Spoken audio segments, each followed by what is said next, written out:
மனுஷங்களா பிறந்த எல்லாருக்குமே வாழ்க்கையில ஏதாவது ஒரு சந்தர்ப்பத்துல மனுஷங்களை நம்பி துரோகத்தை சந்திச்சிருப்பாங்க.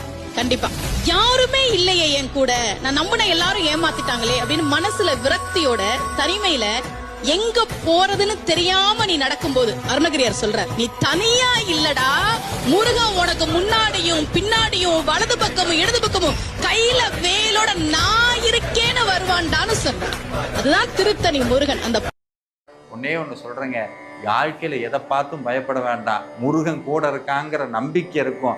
எப்பெல்லாம் மனசு தளருதோ, எப்பெல்லாம் மனசு கவலையாகுதோ, யாமிருக்க பயமேன்னு சுவாமி நம்ம முன்னாடி வந்து நிற்பார். அப்புறம் என்ன கவலை, என்ன குழப்பம்? இன்னைக்கே எல்லாத்தையும் தூக்கி மூட்டை கட்டி வச்சுட்டு முருகன் இருக்கிறார், முருகன் எங்க கூட இருக்காருன்னு முருக பக்தியை வளர்த்துக்கங்க.